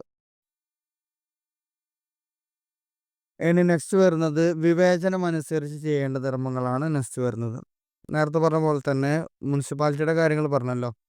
അതിൽ പൊതുവിനോദ വിശ്രമ ഉദ്യാനങ്ങളുടെ നിർമ്മാണം, അതായത് പൊതു പാർക്കുകൾ, വിനോദ പാർക്കുകൾ ഉണ്ടാക്കുക, ലൈബ്രറികൾ നിർമ്മിക്കുക, കാഴ്ച ബംഗ്ലാവുകൾ, കളിസ്ഥലങ്ങൾ എന്നിവയുടെ നിർമ്മാണം, അതുപോലെ അഗതികൾ, അനാഥർ, അതുപോലെ അംഗവൈകല്യമുള്ളവർ തുടങ്ങിയവർക്കുള്ള അഭയകേന്ദ്രങ്ങൾ സ്ഥാപിക്കുക. പിന്നെ മറ്റൊന്നാണ് തെരുവ് നായകളുടെ സംരക്ഷണം. തെരുവ് നായകളെ സംരക്ഷണം. നെക്സ്റ്റ് പൗരസ്വീകരണങ്ങളുടെ സംഘാടനം. നേരത്തെ പറഞ്ഞല്ലോ, കലാ സാംസ്കാരിക മേഖലകളിൽ മികവ് തെളിയിച്ച ആളുകളൊക്കെ പ്രമുഖ പൗരന്മാരിൽ പ്രമുഖരായിട്ടുള്ള ആളുകൾക്ക് വേണ്ട സ്വീകരണ പരിപാടികൾ സംഘടിപ്പിക്കുക. പിന്നെ മറ്റൊന്നാണ് വിവാഹ രജിസ്റ്റർ. വിവാഹ രജിസ്റ്റർ ചെയ്യുക, മാരേജ് സർട്ടിഫിക്കറ്റ് ഒക്കെ നൽകുന്നത്, ഒക്കെ എല്ലാത്തിലും വരുന്നുണ്ട് കേട്ടോ. പഞ്ചായത്തിലും കോർപ്പറേഷനിലൊക്കെ വരുന്നുണ്ട്. അതുപോലെ കെട്ടിടങ്ങളുടെയും ഭൂമിയുടെയും സർവേ നടത്തുക, എക്സിബിഷനുകൾ, മേളകൾ സംഘടിപ്പിക്കുക തുടങ്ങിയവയാണ് പ്രധാനമായിട്ടും കോർപ്പറേഷൻ വിവേചനം ഉപയോഗിച്ചുകൊണ്ട് തിരഞ്ഞെടുക്കാവുന്ന നിരവധി കർത്തവ്യങ്ങളായിട്ട് വരുന്നത്. ഇത് ഓരോ കോർപ്പറേഷൻ്റെയും പരിധിയുടെയും സൗകര്യങ്ങളും അനുസരിച്ച് കൊണ്ട് ചെയ്യാൻ പറ്റാവുന്ന കാര്യങ്ങളാണ് ഈ ധർമ്മങ്ങൾ. ഇനി നെക്സ്റ്റ് വരുന്നത് 12ാമത്തെ ക്വസ്റ്റ്യൻ ആണ്. What are the sources of income of municipality corporation? Municipal കോർപ്പറേഷൻ്റെ വരുമാന മാർഗങ്ങൾ എന്തെല്ലാമാണ്? അവരുടെ ധനാഗമന മാർഗങ്ങൾ, വരുമാന മാർഗങ്ങൾ: ഒന്ന്, വസ്തുനികുതി, ടാക്സുകൾ ഈടാക്കാം. നികുതിയാണ് പ്രധാനമായിട്ടുമുള്ള വരുമാന മാർഗങ്ങൾ. അതുപോലെ വാഹന നികുതി, വളർത്തു മൃഗങ്ങൾക്കുള്ള കരം, വിനോദ നികുതി, പരസ്യ നികുതി, തൊഴിൽ കരം, വിദ്യാഭ്യാസ കരം, തിയേറ്റർ നികുതി, വൈദ്യുതി ഉപഭോഗത്തിനും വൈദ്യുതി വിൽപ്പനക്കുമുള്ള കരം തുടങ്ങിയവയൊക്കെയാണ് പ്രധാനമായിട്ടും ഒരു കോർപ്പറേഷൻ്റെ ധനാഗമന മാർഗങ്ങളായിട്ട് വരുന്നത്. വസ്തു കൈമാറ്റം സംബന്ധിച്ച നികുതി സംസ്ഥാനമാണ് പിരിക്കുന്നതെങ്കിലും കോർപ്പറേഷൻ അതിർത്തിയിൽ നിന്നും പിരിച്ചെടുത്ത തുക കോർപ്പറേഷന് നൽകുകയാണ് പതിവ്. അതായത് ഉൽപ്പന്നങ്ങൾ, സ്ഥലങ്ങളൊക്കെ കൈമാറ്റം ചെയ്യുന്ന രീതി വരുന്നുണ്ടല്ലോ, അത് പ്രധാനമായിട്ടും സംസ്ഥാന സർക്കാരിൻ്റെ റവന്യൂ ഡിപ്പാർട്ട്മെൻറ്റിൻ്റെ കീഴിലാണ് വരുന്നത്. എങ്കിൽ പോലും കോർപ്പറേഷൻ അതിർത്തിയിൽ നിന്ന് പിരിച്ചെടുത്തതാണെങ്കിൽ അത് പൊതുവെ കോർപ്പറേഷന് തന്നെ നൽകുന്ന രീതിയാണ് നിലനിൽക്കുന്നത്. ഈ കാര്യങ്ങളാണ് പ്രധാനമായിട്ടും മുനിസിപ്പൽ കോർപ്പറേഷൻ്റെ വരുമാന മാർഗങ്ങളായിട്ട് വരുന്നത്. ഓക്കെ, ഇനി നെക്സ്റ്റ് വരുന്നതാണ് പഞ്ചായത്തിനെ കുറിച്ചാണ് ഇനി പറയുന്നത്. What are the Panchayati Raj institution? What are the functions of Panchayati Raj institutions? Panchayati Raj സ്ഥാപനങ്ങൾ ഏതെല്ലാമാണ്? പഞ്ചായത്തി രാജ് സ്ഥാപനങ്ങളുടെ ചുമതലകൾ എന്തെല്ലാമാണ്? ഈ ഒരു ക്വസ്റ്റ്യൻ പ്രധാനമായിട്ടും പഠിച്ചു വെക്കണേ. ഇതിൽ എല്ലാ ഭാഗങ്ങളും ഉൾക്കൊള്ളുന്നതാണ്. അതിൽ പ്രധാനമായിട്ടും ഒന്നാമത്തത് ഈ പഞ്ചായത്ത് രാജ് സ്ഥാപനങ്ങൾ, ഏറ്റവും താഴെ വരുന്നത് ഗ്രാമപഞ്ചായത്തുകൾ. പിന്നെ അതിന് മുകളിലായിട്ട് വരുന്നതാണ് പഞ്ചായത്ത് സമിതി, അതായത് ബ്ലോക്ക് പഞ്ചായത്ത് എന്ന് പറയും. മൂന്നാമത്തതാണ് ജില്ലാ പഞ്ചായത്ത്. ഇതിൽ ഒന്നാമത്തത് ഗ്രാമസഭ അല്ലെങ്കിൽ ഗ്രാമപഞ്ചായത്ത്. പഞ്ചായത്ത് രാജ് സമ്പ്രദായത്തിൻ്റെ ഏറ്റവും താഴ്ന്ന തലത്തിലുള്ള സ്ഥാപനമാണ് ഗ്രാമസഭ. ഗ്രാമപഞ്ചായത്തുകൾ എന്ന് പറയുന്നത് അപ്പോൾ ഏറ്റവും താഴെയുള്ളത് ഗ്രാമസഭകളാണ്. ജനങ്ങളെ നേരിട്ട് ജനാധിപത്യ പ്രക്രിയയിൽ പങ്കാളികളാക്കാൻ സൗകര്യമൊരുക്കുന്ന ഇന്ത്യൻ ജനാധിപത്യത്തിലെ ഒരു സ്ഥാപനമാണ് ഗ്രാമസഭകൾ. ഒരു ഗ്രാമപഞ്ചായത്തിൻ്റെ പ്രാദേശിക അതിർത്തിക്കുള്ളിൽ താമസിക്കുന്ന എല്ലാ പ്രായപൂർത്തിയായ പൗരന്മാരും ഗ്രാമസഭയിലെ അംഗങ്ങളാണ്. ഇത് ഗ്രാമപഞ്ചായത്തിൻ്റെ ഒരു നിയമനിർമ്മാണ സമിതിയായി പ്രവർത്തിക്കുന്നു. അതായത് ഇനി പഞ്ചായത്തിലേക്കുള്ള ആളുകളെ തിരഞ്ഞെടുക്കുന്നത് ഇലക്ഷനിലൂടെയാണ്. വോട്ട് പ്രായപൂർത്തിയായിട്ടുള്ള വോട്ടവകാശമുള്ള ആളുകൾക്കൊക്കെ വോട്ട് ചെയ്ത് ഈ പൗരന്മാർ തന്നെയാണ് ഗ്രാമസഭയിലേക്കുള്ള മെമ്പർമാരെ തിരഞ്ഞെടുക്കുന്നത്. ഇനി നെക്സ്റ്റ് വരുന്നത് ഗ്രാമപഞ്ചായത്തിൻ്റെ ചുമതലകളാണ് വരുന്നത്. ഫങ്ഷൻസ് ഓഫ് ദ ഗ്രാമപഞ്ചായത്ത്. ഒന്നാമത്തത് നാഗരിക ചുമതലകൾ. നേരത്തെ പറഞ്ഞതേ കാര്യങ്ങൾ തന്നെ പ്രധാനമായിട്ടും വരുന്നത്. ഒന്നാമത്തത് നഗരങ്ങളുടെ ശുചീകരണം, അഴുക്കുചാൽ, ഡ്രെയിനേജുകൾ അത് ക്ലീനാക്കി കൊണ്ടുപോവുക, അതിന് നിർമ്മാണ പ്രവർത്തികൾ നടത്തുക. നെക്സ്റ്റ് കുടിവെള്ള വിതരണം, അതുപോലെ തെരുവ് വിളക്കുകൾ തുടങ്ങിയവയുടെ നടത്തിപ്പ്, മറ്റ് വികസന പ്രവർത്തനങ്ങളൊക്കെയാണ് പ്രധാനമായിട്ടും വരുന്നത്. പിന്നെ അതുപോലെ തന്നെ പൊതുനിരത്തുകൾ, റോഡുകളുടെ നിർമ്മാണം, റോഡുകളുടെ അറ്റകുറ്റപ്പണികൾ അവ പരിപാലിക്കുക, സഹകരണ സംഘങ്ങളുടെയും കുടിൽ വ്യവസായങ്ങളുടെയും ചെറുകിട വ്യവസായങ്ങളുടെയും ഉയർച്ചയ്ക്ക് ആവശ്യമായിട്ടുള്ള പ്രവർത്തികൾ ചെയ്തു കൊടുക്കേണ്ടതുണ്ട്. അതുപോലെ നെക്സ്റ്റ് മൂന്നാമത്തത് അനുയോജ്യമായ തൊഴിലുകളും പൊതുജന പ്രവർത്തികളും പ്രദേശത്തിൻ്റെ ഉന്നതിക്കും വേണ്ടി സംഘടിപ്പിക്കുക. അതാണ് നെക്സ്റ്റ് വരുന്നത്. അനുയോജ്യമായ തൊഴിലുകൾ ഉണ്ടാക്കുക, അതുപോലെ പൊതുജന പ്രവർത്തികളും പ്രാദേശികമായ ഓരോ പ്രദേശത്തിൻ്റെ ഉന്നതിക്ക് ഉയർച്ചയ്ക്ക് ആവശ്യമായിട്ടുള്ള എന്തെല്ലാം കാര്യങ്ങൾ ചെയ്യാൻ പറ്റുമോ ഈ കാര്യങ്ങളൊക്കെ ചെയ്യേണ്ടത് പഞ്ചായത്തിൻ്റെ ഉത്തരവാദിത്തമാണ്.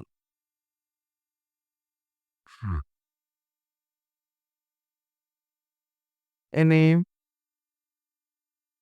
നെക്സ്റ്റ് വരുന്നത് ഭരണപരമായ ചുമതലകളാണ്. ഭരണപരമായ ചുമതലകൾ അതായത് അതിൽ വരുന്നത് നിയമപ്രകാരമുള്ള നികുതികൾ, വാടകകൾ, ഫീസുകൾ എന്നിവ ചുമത്തുകയും അവ തിട്ടപ്പെടുത്തുകയും ശേഖരിക്കുകയും ചെയ്യുക. ഓരോ കെട്ടിടങ്ങൾക്കുള്ള നികുതി കൊടുക്കേണ്ടത് എവിടെയാണ്? പഞ്ചായത്തിലാണ് നികുതി കൊടുക്കേണ്ടത്.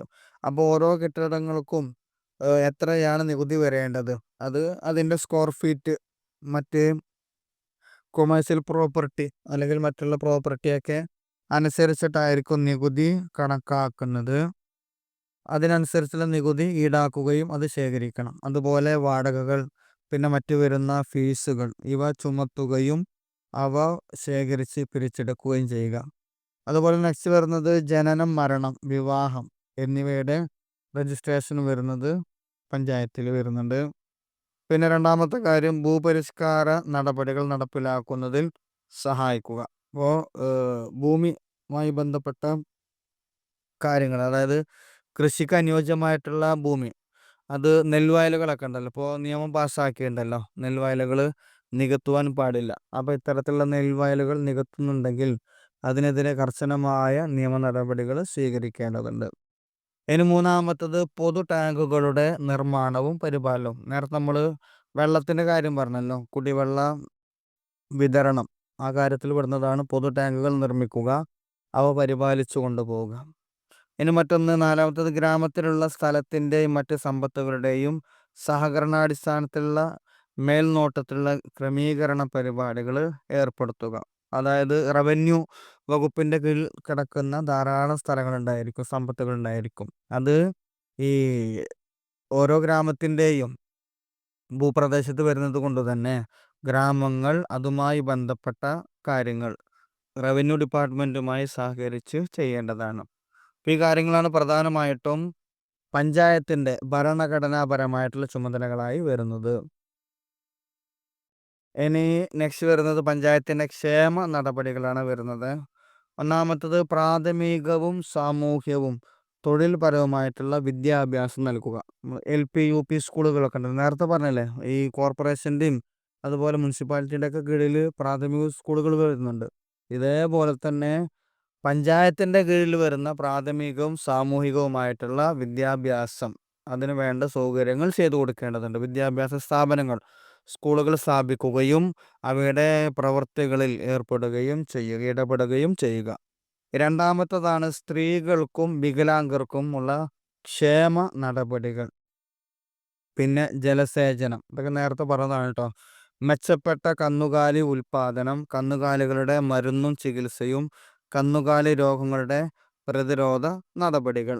അതായത് കന്നുകാലിയുടെ ഉൽപാദനത്തിന് വേണ്ടിയിട്ട് പഞ്ചായത്തുകളിൽ നിന്നല്ല പശു, ആട് എന്നൊക്കെ കൊടുക്കുമല്ലോ, പോത്തിനൊക്കെ കൊടുക്കുമല്ലോ, അങ്ങനെയുള്ള കന്നുകാലികളെ കൊടുക്കും. അവരുടെ റേഷൻ കാർഡിൻ്റെ മുൻഗണനയൊക്കെ അനുസരിച്ചിട്ടാണ് കൊടുക്കുക. പിന്നെ മാത്രമല്ല മൃഗാശുപത്രികൾ കണ്ടിട്ടുണ്ടല്ലോ, കന്നുകാലികൾക്ക് വേണ്ട മരുന്ന്, അവർക്ക് വേണ്ട ചികിത്സ, ഈ കാര്യങ്ങൾക്കൊക്കെ വേണ്ടിയിട്ട് മൃഗാശുപത്രികൾ സ്ഥാപിക്കുകയും നടത്തിക്കൊണ്ടുപോവുകയും ചെയ്യേണ്ടതുണ്ട്. പിന്നെ മറ്റൊന്നാണ് തരിശ് ഭൂമി കൃഷിഭൂമിയാക്കി ഉപയോഗിക്കുക. കൃഷി ചെയ്യാതെ തരിശായി കിടക്കുന്ന ഭൂമികൾ അവ കണ്ടുകെട്ടുകയും അത് മറ്റുള്ളവർക്ക് പാട്ടത്തിനൊക്കെ കൊടുക്കുവാനുള്ള സംവിധാനങ്ങൾ ചെയ്യേണ്ടതുണ്ട്. നെക്സ്റ്റ് വരുന്നത് ആറാമത്തത് ഗ്രാമീണ തോട്ടവിളകളെ പ്രോത്സാഹിപ്പിക്കുക. ഗ്രാമീണ തോട്ടവിളകളെ പ്രോത്സാഹിപ്പിക്കുക. ഏഴാമത്തത് സഹകരണാടിസ്ഥാനത്തിലുള്ള കൃഷിയും സഹകരണ സംരംഭങ്ങളും നടപ്പിൽ വരുത്തുകയും മെച്ചപ്പെടുത്തുകയും ചെയ്യുക. ഇപ്പോൾ ഈ കുടുംബശ്രീ യൂണിറ്റുകൾ ഉണ്ടല്ലോ, അതുപോലെ തൊഴിലുറപ്പ് പദ്ധതിയുമായിട്ടൊക്കെ സഹകരിച്ചുകൊണ്ട് സഹകരണ കൃഷി നടത്തി വരികയും അവ പല തരത്തിലുള്ള സഹകരണ സംരംഭങ്ങൾ സ്ഥാപിക്കുകയും അവ മെച്ചപ്പെട്ട രീതിയിൽ പ്രവർത്തിച്ച് കൊണ്ടുവരികയും ചെയ്യുന്നുണ്ട്. ഇനി നെക്സ്റ്റ് വരുന്നത് എട്ടാമത്തത് പൊതുനിരത്തുകളിലെ വിളക്കുകളുടെ പരിപാലനം. നേരത്തെ പറഞ്ഞല്ലോ. ഇത്തരം കാര്യങ്ങളാണ് പ്രധാനമായിട്ടും പഞ്ചായത്തുകളുടെ ചുമതലകളായിട്ട് ധർമ്മങ്ങളായിട്ട് വരുന്നത്. ചില സംസ്ഥാനങ്ങളിൽ ന്യായ പഞ്ചായത്തുകൾ അല്ലെങ്കിൽ ജുഡീഷ്യൽ പഞ്ചായത്തുകൾ പ്രവർത്തിക്കുകയും ഗ്രാമവാസികൾക്ക് പെട്ടെന്നുള്ളതും ചിലവില്ലാത്തതുമായ നീതി നടപ്പിലാക്കുകയും ചെയ്യുന്നുണ്ട്. അതായത് ന്യായ പഞ്ചായത്തുകൾ അല്ലെങ്കിൽ ജുഡീഷ്യൽ പഞ്ചായത്തുകൾ എന്ന പേരിൽ ചില സംസ്ഥാനങ്ങളിൽ നിയമപരമായിട്ടുള്ള, അതായത് കോടതികൾ കൈകാര്യം ചെയ്യേണ്ട കാര്യങ്ങൾ നിയമപരമായ രീതിയിൽ ഇത്തരത്തിലുള്ള സ്ഥാപനങ്ങൾ ചെയ്തു കൊടുക്കുന്നുണ്ട്.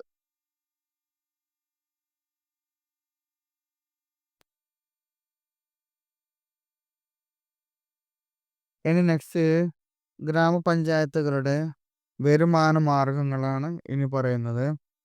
അതിലൊന്നാമത്തത് സ്വത്തുക്കൾ. സ്വത്തുക്കൾ, തൊഴിൽ, മൃഗങ്ങൾ, വാഹനങ്ങൾ തുടങ്ങിയ മറ്റ് സ്രോതസ്സുകളുടെ നികുതിയിൽ നിന്നുള്ള വരുമാനമാണ്. പഞ്ചായത്തുകളുടെയൊക്കെ പ്രധാനപ്പെട്ട വരുമാന മാർഗം ഏതായിരിക്കും? ടാക്സ് ആയിരിക്കും, നികുതിയായിരിക്കും. അത് സ്വത്തുക്കളിൽ മേലുള്ള ടാക്സുകൾ, അതായത് ബിൽഡിങ്, അതുപോലെ റവന്യൂ ഇതുണ്ടല്ലോ, ഭൂമി, അതിൽ നിന്നൊക്കെ ടാക്സ് ലഭിക്കുന്നുണ്ട്. തൊഴിൽ നികുതികളുണ്ട്. പിന്നെ മൃഗങ്ങൾ, വാഹനങ്ങൾ, ഇവയിൽ നിന്നെല്ലാം ഈടാക്കുന്ന ടാക്സാണ് പ്രധാനമായിട്ടും ഗ്രാമപഞ്ചായത്തുകളുടെ വരുമാന മാർഗമായിട്ട് വരുന്നത്. ഇനി രണ്ടാമത്തത് ഗവൺമെൻറ്റിൽ നിന്നുള്ള സഹായം അനുവദിക്കുന്നതിൽ നിന്ന് പൊതു സംഭാവനകളും സ്വേച്ഛയായുള്ള സംഭാവനകൾ. അതായത് ഗവൺമെൻറ്റിൽ നിന്നുള്ള സഹായം, കേന്ദ്ര ഗവൺമെൻറ്റോ ഇനി അല്ലെങ്കിൽ സംസ്ഥാന ഗവൺമെൻറ്റൊക്കെ നൽകുന്ന സഹായങ്ങൾ പഞ്ചായത്തുകൾക്ക് ലഭിക്കുന്നുണ്ട്. ഈ സഹായങ്ങൾ ഉപയോഗിച്ചുകൊണ്ട് പ്രവർത്തനങ്ങൾ ചെയ്യുവാൻ സാധിക്കും.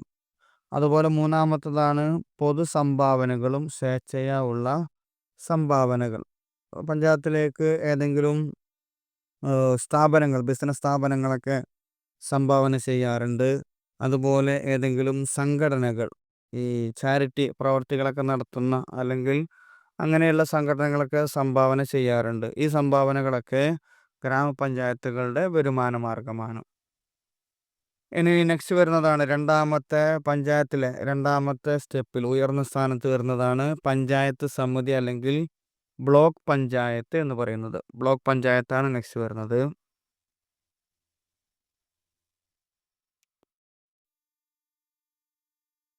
പഞ്ചായത്ത് സമിതി എന്ന് പറഞ്ഞാൽ ആരാണ്? ബ്ലോക്ക് പഞ്ചായത്ത് കൊണ്ട് ഉദ്ദേശിക്കുന്നത് പഞ്ചായത്തിൻ്റെ മുകളിലായിട്ടും അതുപോലെ ജില്ലാ പഞ്ചായത്തിൻ്റെ താഴെയായിട്ടും വരുന്ന രണ്ടാമത്തെ സ്റ്റേജിൽ നിൽക്കുന്നതാണ് ബ്ലോക്ക് പഞ്ചായത്ത്. പ്രവർത്തനത്തിലെ രണ്ടാമത്തേത് അല്ലെങ്കിൽ മധ്യഘട്ടമാണ് പഞ്ചായത്ത് സമിതി. അതായത് ഗ്രാമപഞ്ചായത്തിൻ്റെയും ജില്ലാ പഞ്ചായത്തിൻ്റെയും ഇടയിലുള്ള പ്രധാനപ്പെട്ട കണ്ണിയായിട്ടാണ് ബ്ലോക്ക് പഞ്ചായത്ത് പ്രവർത്തിക്കുന്നത്. അതായത് ഗ്രാമപഞ്ചായത്തിലേക്ക് ആവശ്യമായിട്ടുള്ള കാര്യങ്ങൾ ജില്ലാ പഞ്ചായത്തിൽ നിന്നും എത്തിച്ചു കൊടുക്കുന്നത് ആരാണ്? ബ്ലോക്ക് പഞ്ചായത്താണ്. അപ്പോൾ ഇടയിലാണ് ബ്ലോക്ക് പഞ്ചായത്ത് നിൽക്കുന്നത്. പഞ്ചായത്ത് സമിതിയിലെ ചില അംഗങ്ങളെ നേരിട്ടാണ് തിരഞ്ഞെടുക്കുന്നത്. അതുപോലെ ഗ്രാമപഞ്ചായത്തിലെ മുഖ്യൻ എന്ന് പറയും, സർപഞ്ച് എന്ന് പറയും. അതായത് പഞ്ചായത്ത് സമിതിയിലെ ഉദ്യോഗത്തിലോ പദവിയിലോ ഉള്ള അംഗങ്ങളെയാണ് ഈ ഗ്രാമപഞ്ചായത്തിലെ മുഖ്യൻ, സർപഞ്ച് എന്നുള്ള സമിതിയിലേക്ക് എത്തിക്കുന്നത്. അതുപോലെ പഞ്ചായത്ത് സമിതിയിലെ അധ്യക്ഷനെ സഭാപതി അല്ലെങ്കിൽ പ്രമുഖ് എന്നൊക്കെ പേരിൽ അറിയപ്പെടും. അപ്പം നമ്മൾ ഇത് ഇന്ത്യയിലുള്ള മൊത്തം ബ്ലോക്ക് പഞ്ചായത്തുകളെ കുറിച്ചാണ് പറയുന്നത്. അപ്പം നമ്മൾ പ്രധാനമായിട്ടും ബ്ലോക്ക് പഞ്ചായത്ത് പ്രസിഡന്റ് എന്ന് പറയും, അല്ലെങ്കിൽ ബ്ലോക്ക് പഞ്ചായത്ത് വൈസ് പ്രസിഡന്റ് എന്ന് പറയും. ഇനി മറ്റൊരു പേരാണ് അധ്യക്ഷൻ അല്ലെങ്കിൽ ഉപാധ്യക്ഷൻ അല്ലെങ്കിൽ സഭാപതി അല്ലെങ്കിൽ ഉപസഭാപതി, അവരുടെ താഴെ വരുന്നത്. അപ്പോൾ ഇങ്ങനെയൊക്കെയാണ് വിളിച്ചിരുന്നത്. പഞ്ചായത്ത് സമിതിയിലെ അധ്യക്ഷനെ സഭാപതി അല്ലെങ്കിൽ പ്രമുഖ് എന്ന് വിളിച്ചിരുന്നു. അതുപോലെ ഉപാധ്യക്ഷൻ അല്ലെങ്കിൽ ഉപസഭാപതി എന്നൊക്കെയാണ് വിളിച്ചിരുന്നത്. ഇനി ഇവയുടെ ചുമതലകളാണ് പറയുന്നത്. പഞ്ചായത്തിൻ്റെ പ്രധാനപ്പെട്ട ചുമതലകൾ, ബ്ലോക്ക് പഞ്ചായത്തിൻ്റെ ചുമതലകൾ. ഒന്നാമത്തത് അവരുടെ പ്രദേശത്തെ വിവിധ വികസന പ്രവർത്തനങ്ങൾ പ്രോത്സാഹിപ്പിക്കുക, സംഘടിപ്പിക്കുക. വികസനവുമായി ബന്ധപ്പെട്ട, അതായത് പ്രദേശങ്ങളിലെ വികസനവുമായി ബന്ധപ്പെട്ട പ്രവർത്തനങ്ങൾ സംഘടിപ്പിക്കുകയും പ്രോത്സാഹിപ്പിക്കുകയും ചെയ്യുക. രണ്ടാമത്തത് അവരുടെ പ്രദേശങ്ങൾക്ക് വേണ്ടി ചില പ്രത്യേക പദ്ധതികളും പരിപാടികളും നടപ്പിലാക്കുക. പ്രത്യേക പദ്ധതികളും പരിപാടികളും നടപ്പിലാക്കുക. മൂന്നാമത്തെ കാര്യം, ഗ്രാമപഞ്ചായത്തുകൾ ചെയ്ത വികസന പ്രവർത്തനങ്ങൾ നിലനിർത്തുക. താഴെയുള്ള ഗ്രാമപഞ്ചായത്തുകൾ ചെയ്ത വികസന പ്രവർത്തനങ്ങൾ ഉണ്ടായിരിക്കും, അവ നിലനിർത്തി കൊണ്ടുപോവുക. നാലാമത്തെ കാര്യം, കൃഷിയുടെയും ജലസേചനങ്ങളുടെയും സൗകര്യങ്ങൾക്ക് ആവശ്യമായിട്ടുള്ള വികസനം സാധ്യമാക്കുക. അപ്പോൾ പ്രധാനമായിട്ടും പഞ്ചായത്ത് ഓരോ കാര്യങ്ങൾ ചെയ്ത് മുന്നോട്ട് വരുമ്പോൾ അവർക്ക് വേണ്ട സൗകര്യങ്ങൾ ചെയ്തു കൊടുക്കുക എന്നുള്ളതാണ് ബ്ലോക്ക് പഞ്ചായത്തിൻ്റെ പ്രധാനപ്പെട്ട ചുമതലകളായിട്ട് വരുന്നത്. ഓക്കെ. ഇനി അതിൻ്റെയും മുകളിൽ നിൽക്കുന്നതാണ് ജില്ലാ പഞ്ചായത്ത്, ജില്ലാ പരിഷത്ത് അല്ലെങ്കിൽ ജില്ലാ പഞ്ചായത്ത്. ഏറ്റവും ടോപ്പിൽ നിൽക്കുന്നതാണ് ജില്ലാ പഞ്ചായത്ത്. പഞ്ചായത്ത് രാജിൻ്റെ ഏറ്റവും ഉയർന്ന തലമാണ് ജില്ലാ പരിഷത്ത് അല്ലെങ്കിൽ ജില്ലാ പഞ്ചായത്ത്. ഇതിൽ നേരിട്ട് തിരഞ്ഞെടുക്കുന്ന അംഗങ്ങളുണ്ട്. അതിലേക്ക് നമ്മൾ ഇലക്ഷനൊക്കെ നിൽക്കുമ്പോൾ 3 ആളുകളുണ്ടായിരിക്കുമല്ലോ, അല്ലെങ്കിൽ 3 വിഭാഗത്തിലേക്കും മത്സരിക്കുന്ന ആളുകളുണ്ടായിരിക്കും. 3 വോട്ടൊക്കെ നമ്മൾ ചെയ്യാറുണ്ട്. പഞ്ചായത്തിലേക്കുള്ളത്, അതുപോലെ ബ്ലോക്ക് പഞ്ചായത്തിലേക്കുള്ളത്, ജില്ലാ പഞ്ചായത്തിലേക്ക്. ഇങ്ങനെ ഇലക്ഷൻ മുഖേന ഇതിലേക്ക് തിരഞ്ഞെടുക്കപ്പെടുന്ന അംഗങ്ങളുണ്ട്. പഞ്ചായത്ത് സമിതിയിലെ അധ്യക്ഷന്മാരാണ് എക്സ് ഓഫീഷ്യോ അംഗങ്ങളായിട്ട് വരുന്നത്. ആ ജില്ലയിലുള്ള പാർലമെൻറ്റ്, ലെജിസ്ലേറ്റീവ് അംഗങ്ങളും ജില്ലാ പരിഷത്തിലെ അംഗങ്ങളായിട്ടാണ് വരുന്നത്. ഇതിൽ അധ്യക്ഷൻ എന്ന് വിളിക്കപ്പെടുന്ന ജില്ലാ പരിഷത്തിൻ്റെ സഭാപതിയെ നേരിട്ട് തിരഞ്ഞെടുക്കുന്നവരിൽ നിന്നാണ് തിരഞ്ഞെടുക്കുന്നത്. അതായത് നമ്മൾ ഓരോ ജില്ലാ പഞ്ചായത്തിലേക്കും ഓരോ ഗ്രാമപഞ്ചായത്തുകളിൽ നിന്ന് ജില്ലാ പഞ്ചായത്ത് അംഗങ്ങളായി തിരഞ്ഞെടുക്കും. ആ തിരഞ്ഞെടുക്കപ്പെട്ട ജില്ലാ പഞ്ചായത്ത് അംഗങ്ങളിൽ നിന്നാണ് പ്രസിഡന്റിനെ തിരഞ്ഞെടുക്കുന്നത്. സഭാപതി എന്ന് പറഞ്ഞാൽ നമ്മൾ ഇവിടെ എന്ത് പറയും? പ്രസിഡന്റ്, അല്ലെങ്കിൽ പ്രസിഡന്റ് എന്ന് പറയും, അല്ലെങ്കിൽ അധ്യക്ഷൻ എന്ന് പറയും. ഇനി ജില്ലാ പരിഷത്തിന് ഒരു സെക്രട്ടറി കൂടെ ഉണ്ടായിരിക്കും. ഇപ്പോൾ ജില്ലാ പഞ്ചായത്തിന് ഒരു സെക്രട്ടറിയും ഉണ്ടായിരിക്കും. ഇപ്പോൾ നമ്മൾ പഞ്ചായത്തിൽ സെക്രട്ടറി ഉണ്ടായിരിക്കുമല്ലോ, ഗവൺമെൻറ് ഉദ്യോഗസ്ഥനായിരിക്കും. ഇതേ രൂപത്തിൽ ജില്ലാ പഞ്ചായത്തിലും സെക്രട്ടറി ഉണ്ടായിരിക്കുന്നതാണ്. ഓക്കെ. അപ്പോൾ ഈ പ്രാദേശിക ഭരണത്തിൻ്റെ ഏറ്റവും ടോപ്പിൽ നിൽക്കുന്നതാണ് ജില്ലാ പഞ്ചായത്ത്. ഇനി നെക്സ്റ്റ് വരുന്നത് ജില്ലാ പഞ്ചായത്തിൻ്റെ ചുമതലകളാണ് നെക്സ്റ്റ് വരുന്നത്. അതിലൊന്നാമത്തത് ഉപദേശകം. ഉപദേശകം. ജില്ലയിലെ വിവിധ പഞ്ചായത്തുകളിലെ വികസന പ്രവർത്തനങ്ങളെ ഏകോപിപ്പിക്കുക. ഒരു ജില്ലയിൽ തന്നെ ധാരാളം പഞ്ചായത്തുകൾ ഉണ്ടായിരിക്കും. ഈ പഞ്ചായത്തുകളുടെയൊക്കെ പ്രവർത്തനങ്ങളെ ഏകോപിപ്പിക്കേണ്ടതുണ്ട്.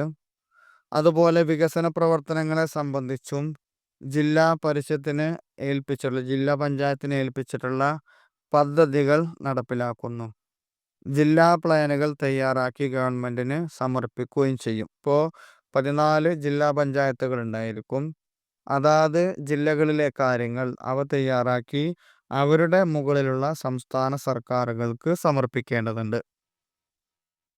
ഇനി നെക്സ്റ്റ് വരുന്നതാണ് രണ്ടാമത്തത് സാമ്പത്തികം. പഞ്ചായത്ത് സമിതികളുടെ ബഡ്ജറ്റുകൾ പരിശോധിക്കുക, അവക്ക് അനുമതി നൽകുകയും ചെയ്യുന്നു. ജില്ലാ പഞ്ചായത്ത് സമിതിയുടെ ബജറ്റുകൾ പരിശോധിക്കുക, അവക്ക് അനുമതി നൽകുക. അതുപോലെ കേന്ദ്ര സർക്കാരുകൾ ജില്ലാ പഞ്ചായത്തിന് അനുവദിച്ചിട്ടുള്ള ഫണ്ടുകൾ പഞ്ചായത്ത് സമിതികൾക്ക് വിതരണം നടത്തുക. ഓരോ ജില്ലാ പഞ്ചായത്തിനും സംസ്ഥാന ഗവൺമെൻറ് ഫണ്ടുകൾ അനുവദിക്കും. അത് ഓരോ പഞ്ചായത്തുകളുടെയും ആവശ്യങ്ങൾക്കനുസരിച്ച്, അല്ലെങ്കിൽ റേഷ്യോ അനുസരിച്ചിട്ട് അതാത് പഞ്ചായത്ത് സമിതികൾക്ക് വിതരണം ചെയ്യേണ്ടതുണ്ട്. ഇതൊക്കെ ജില്ലാ പഞ്ചായത്താണ് ചെയ്യുക. നെക്സ്റ്റ് മൂന്നാമത്തത് വരുന്നത് വികസനം. ജില്ലയുടെ വികസനം നിരീക്ഷിക്കുകയും ബ്ലോക്കുകളുടെ വികസന പദ്ധതികൾ ആസൂത്രണം ചെയ്യുക, അവ നടപ്പിലാക്കുക. ഈ വികസനവുമായി ബന്ധപ്പെട്ട കാര്യങ്ങൾ ജില്ലാ പഞ്ചായത്തുകൾ ചെയ്യേണ്ടതുണ്ട്. ഇനി നെക്സ്റ്റ് വരുന്നതാണ് നാലാമത്തെ കാര്യം, സിവിക്. അതായത് നഗരപരമായ പഞ്ചായത്തിൻ്റെയും പഞ്ചായത്ത് സമിതിയുടെയും അതേ ചുമതലകൾ. അതായത് ഓരോ പഞ്ചായത്തുകളും അതുപോലെ ബ്ലോക്ക് പഞ്ചായത്ത് ചെയ്യേണ്ട കാര്യങ്ങൾ ഇവയും നേരിട്ട് ജില്ലാ പഞ്ചായത്തുകൾ ചെയ്യേണ്ടതുണ്ട്. അതിൽ വരുന്ന കാര്യങ്ങൾ ഏതൊക്കെയാണ്? റോഡ് വരുന്നുണ്ട്, അതുപോലെ പാലം നിർമ്മാണങ്ങൾ, പാർക്കുകൾ, ജലസേചനം, കുടിവെള്ള വിതരണം, കെട്ടിടങ്ങൾ, പിന്നെ പൊതുവായിട്ടുള്ള ലൈബ്രറി കാര്യങ്ങളൊക്കെ പറഞ്ഞല്ലോ. അതുപോലെ മറ്റുള്ള മ്യൂസിയങ്ങൾ തുടങ്ങിയവയൊക്കെ നിർമ്മിക്കുക, അതിൻ്റെ പരിപാലനം കൊണ്ടുപോവുക. അതുപോലെ സാമൂഹിക കേന്ദ്രങ്ങളുടെ പരിപാലനം, അതുപോലെ വിവര ശേഖരണത്തിന് ആവശ്യമായിട്ടുള്ള കാര്യങ്ങൾ, ഇവയെല്ലാം പഞ്ചായത്തുകൾ ചെയ്യുന്നുണ്ട്, മുനിസിപ്പാലിറ്റികൾ ചെയ്യുന്നുണ്ട്. അതേ രൂപത്തിൽ ജില്ലാ പഞ്ചായത്തും ഇതാത് കാര്യങ്ങൾ ചെയ്യേണ്ടതുണ്ട്. ഇനി നെക്സ്റ്റ് വരുന്നതാണ്